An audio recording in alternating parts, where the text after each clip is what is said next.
Welcome back to day two of CECP's 11th CEO Investor Forum. We've heard from a bunch of CEOs both yesterday and today about their sustainable long-term plans, but also experts, people who are kind of leading the way in terms of what's happening in terms of corporate social responsibility, ESG, purpose-driven business, and all the rest, and talking about the kind of topics that companies, issuers, investors, intermediaries, and other stakeholders need to hear about. And really delighted to have Andrew Bayar on now to talk about, who's the CEO of As You Sow. This has been a group that's been very involved with shareholder proposals and resolutions over the years. And Andrew's going to kind of give us his perspective about where we are and where we're headed in that area. Thank you, Andrew, who joins us from Berkeley, California. Hi, thank you, and really appreciate the time here. And yeah, so As You Sow is a 501c3. We're a nonprofit, which is a little unusual in the space of shareholder advocacy. We've been around since 1992, so it's our 31st year. And we focus, again, on corporate accountability through the lens of shareholders. So we do a great deal of research. We're really fundamentally, our core is a research organization.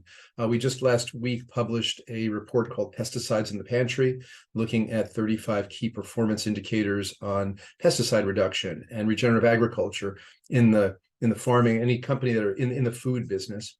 The week before that, we did a net zero report. Today, we actually launch our 100 most overpaid CEOs report, which is all about executive compensation and wage justice. And next week on the 29th, we're going to be releasing a really important report about diversity in the workforce. We analyzed 6,000 EEO1 reports, which are about workforce diversity. And what we found is that companies with greater diversity outperform on 8 key financial metrics. We analyzed, again, 6,000 reports. So the report has statistical significance. It's really quite extraordinary, because last year we only had 277 reports and found some trends, but now we actually have the real data. So we start with this research. We also do reports on racial justice and DEI. We cover 3,000 companies, and so we start with that, and we score the companies. We work with the companies to develop these key performance indicators, because, as we all know, what gets measured gets managed. And so we, again, work with the companies to figure out what is it we want to measure. What is it that we want to, how do companies want to actually assess themselves against their peers, against their, against their competitors? And so we do a deep dive, and we look at it, and then we sit down with the companies. We send them a letter. This year we sat down with 210 companies, and we said, look, you scored 10 and your direct competitors scored a 14. Here's why. These are the 3 key performance indicators that they're doing that you're not. This is how you could become competitive. This is the cost of adopting a racial justice program, or having more diversity in your workforce, or having a climate transition plan. And we lay it out as an ROI, because ultimately we're representing shareholders, and we want all stakeholders to do better. We want to reduce material risk for all stakeholders.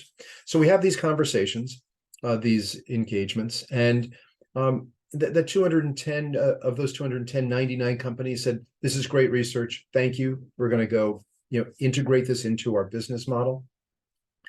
The ones that didn't were a little more resistive. We filed 111 shareholder resolutions. So again, these are escalations to have the conversation with all the other shareholders, have a vote at the annual meeting. Once we did that, 51 of the companies agreed, and we withdrew. So about 75% of the companies that we engaged, took our research to heart and built it into their business model. 25 to 30%, we had to go to a vote, and then once there's a vote, these are non-binding, as you all know, and so those continue the conversation. We see the votes as just a step on the path, and that it's really about a long-term relationship between our organization and the companies. So between the shareholders and or between the companies and their beneficial owners. So that's really how we approach it. We think this is a very positive thing for businesses. So I've been asked to discuss the future of shareholder advocacy. And I would say it's just increasing, that shareholders are becoming much more aware of material risk. They're becoming much more aware of well, certainly issues like climate change has really shifted things, because shareholders are seeing that companies have a great deal of risk in their supply chain.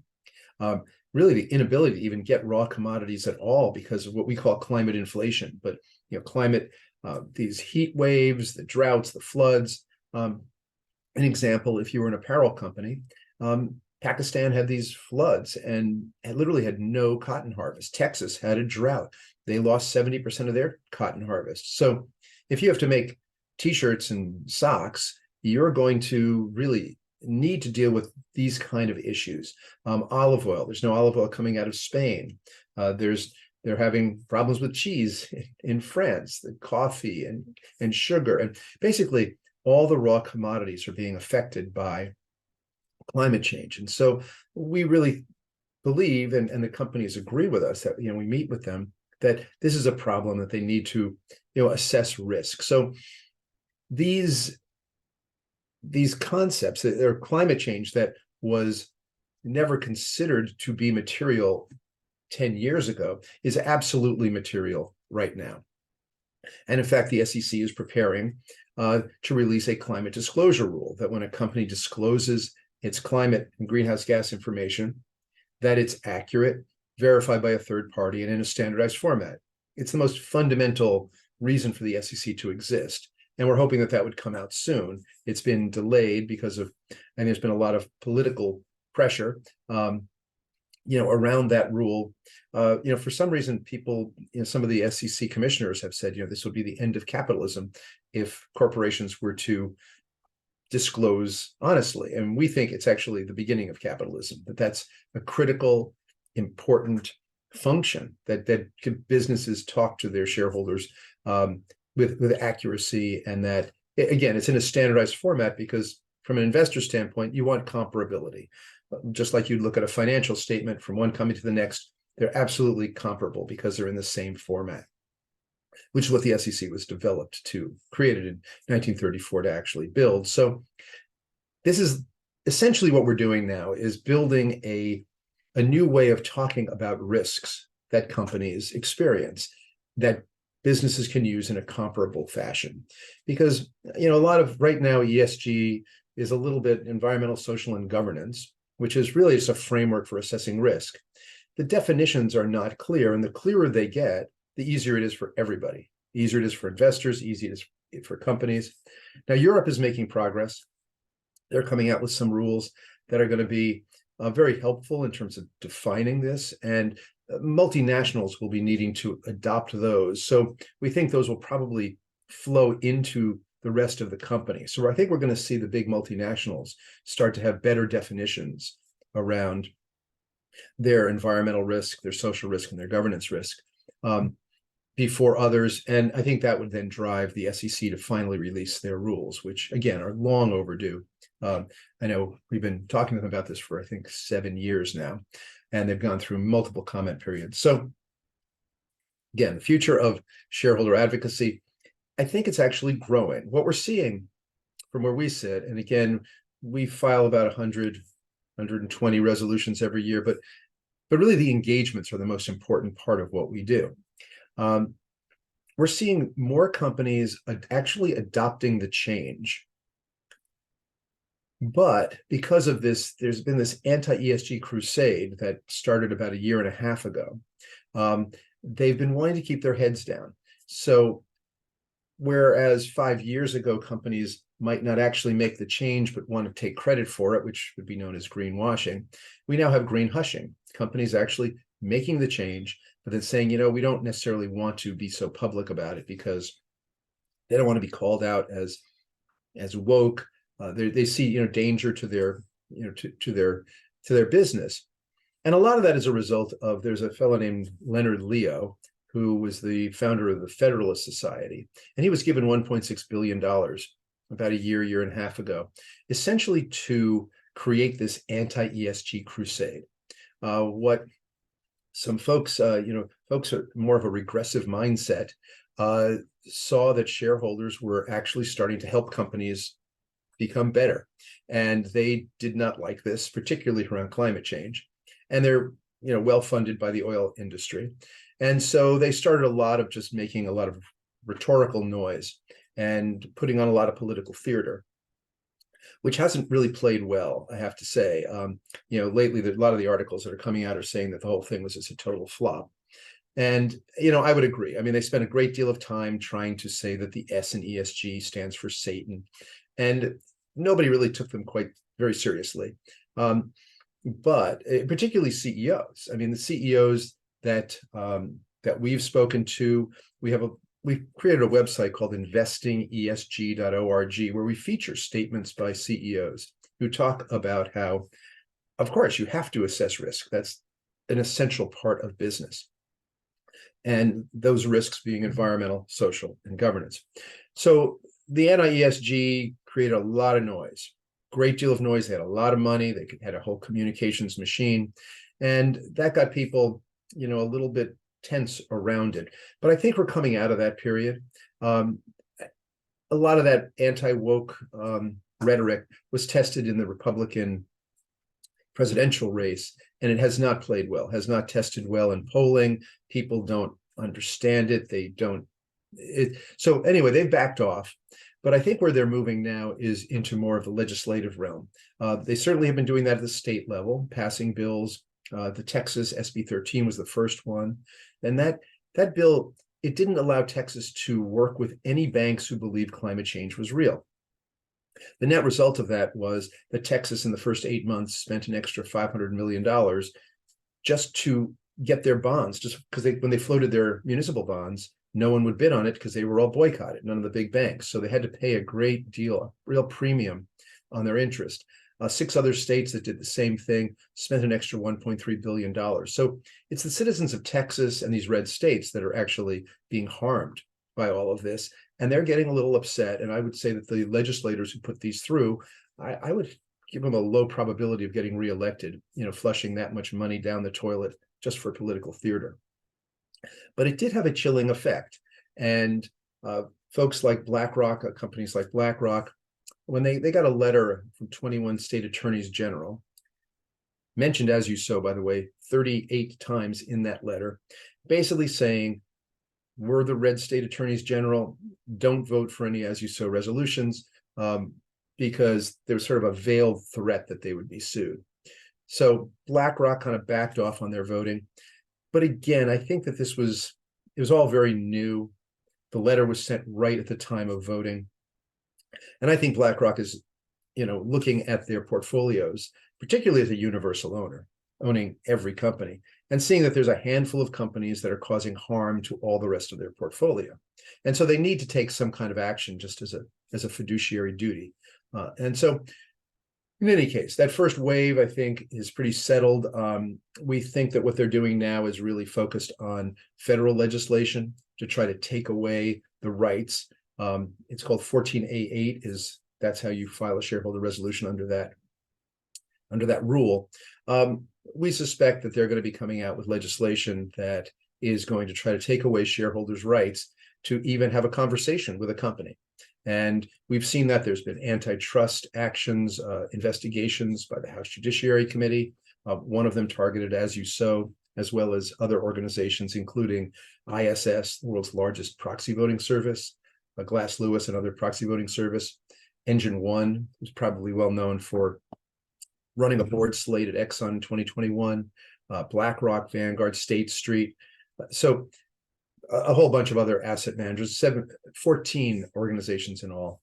And what they're saying in this antitrust action is that essentially they don't want shareholders to have conversations and to discuss how to improve companies, how to help companies to outperform, how to help companies reduce material risk.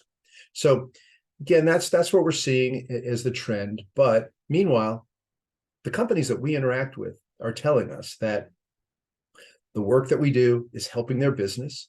It's helping them outperform, that this is part of now their DNA, part of their, what they're going to be doing going forward. They're looking at the data, which is what a good company and a good manager should do.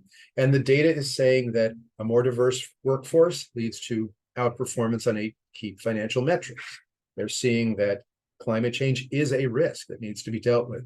And so I think CEOs are taking care of business and largely just trying to ignore all that political noise get business done, outperform, and so that's really what I see. And so I would say more companies doing more stuff, but probably staying a little quieter about it, which is just fine with us. Again, 70% of the companies we engage actually take action and don't need to even go to a vote. And that's how we'd like to see it. It's up to us, we would never file a resolution again or go to a vote. We just want to help companies to improve. Andrew, thank you. Thanks very much for your perspective and comments. And so much, I think, consistent with what we talk with our companies, or more than 200 companies at CCP about on this. First, I'm delighted that I'm not in the 100 most overpaid CEOs. So I'm far from that, but that's a starting in the right point. And I think your approach of starting with the data and the research, and love to see the diversity study that you all just did and share it with our companies. Sitting down with companies is the next step, is kind of think very consistent with the way we think with companies as well. And appreciate your perspective around ESG. I mean, and the pushback, one, because ESG was making progress, but second, it needed to be a little bit clear for people in terms of what was there. So yeah, absolutely. And I think the SEC, the one rule that they did release, which was the fund naming rule, I think is really helpful. There are a lot of funds. In fact, as you saw, we analyze 4,500 mutual funds every month, and it's up on our site, investyourvalues.org. And what we found is that there were 94 funds with ESG in their name that got a D or an F from us on ESG. And we brought that to the SEC, and they released the rule. And those funds are going to need to rename themselves because it's misleading. And that's not good for anybody to be misleading to investors. I think clarity and honesty is really the path. Yeah, and I think as we think about ESG, and we've talked about it, and sometimes it seems to people as being every single gauge or metric, not just the most material. And others would say ESG sort of stands for evil socialist government, or Satan, I guess you had as a place, at the two sides. But I think the ESG is just a measure of material risks that weren't captured in traditional look back financials, but are important to value a company, both from a company where they should focus efforts and from investors' perspectives about where they invest as time goes on. And that's what we're trying to do here at CCP as well. We really appreciate your perspective and comments with our global online audience. So that's terrific, and I think good insights, and love to share the learning that you all have with our network as well. So thanks, Andrew, for all your perspective and the good work. And I invite people to come to that webinar on the 29th. Okay. I'll send you the link. Send us the link. Yeah, we'll send that out to the network. It's a very important study, again, because we looked at 6,000 EEO1s over 5 years. We've never seen this much data. And what you come away with is, yeah, you can actually make business decisions based on this level of statistical significance. Consistent with what we've seen is the diversity is a fact. That's no doubt in this country. So what you do about it is an act, and companies who think about it smartly and rightly seem to be outperforming from what we're seeing as well. That's what we see. Appreciate it. Thanks so much. Enjoy the day out in Berkeley, California. Thank you so much. We'll move on to our next setup in a few minutes with the CEO, Calvin Butler of Exelon, the number one holding company in the utility industry in America. Thanks, Andrew. Take care. Bye-bye.